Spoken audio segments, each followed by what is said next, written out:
Lord Shiva की तीसरी आंख की कथा। लॉर्ड शिवा के माथे पर स्थित तीसरी आंख को अत्यंत शक्तिशाली माना जाता है। ये आंख ज्ञान, दिव्य दृष्टि और संहार की शक्ति का प्रतीक है।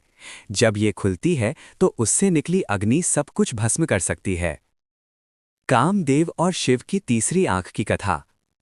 ये प्रसिद्ध कथा उस समय की है जब लॉर्ड शिवा गहरे तप, ध्यान में लीन थे।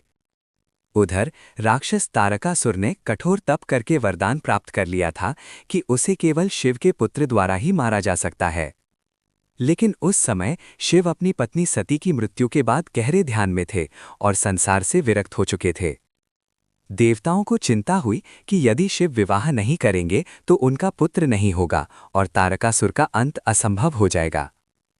कामदेव का प्रयास। तब देवताओं ने प्रेम के देवता कामदेव को भेजा। कामदेव ने अपने फूलों के बाण चलाकर शिव के ध्यान को भंग करने का प्रयास किया ताकि शिव का मन गॉडेस पार्वती की ओर आकर्षित हो सके। तीसरी आंख का खुलना। जब लॉर्ड शिवा का ध्यान टूटा तो उन्हें पता चला कि उनके ध्यान में बाधा डाली गई है। वे अत्यंत क्रोधित हो गए। क्रोध में उन्होंने अपनी तीसरी आंख खोल दी।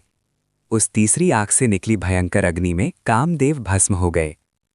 इस घटना के कारण कामदेव को अनंग कहा जाने लगा, जिसका अर्थ है बिना शरीर के। आगे क्या हुआ? बाद में कामदेव की पत्नी रति के दुख को देखकर लॉर्ड शिवा ने वरदान दिया कि कामदेव अदृश्य रूप में संसार में रहेंगे। इसके बाद गॉडेस पार्वती ने कठोर तप किया और अंततः उनका विवाह शिव से हुआ। उनके पुत्र कार्तिकेय ने आगे चलकर राक्षस तारकासुर का वध किया। आई तीसरी आंख का अर्थ। लॉर्ड शिवा की तीसरी आंख केवल क्रोध नहीं बल्कि आध्यात्मिक ज्ञान का प्रतीक भी है।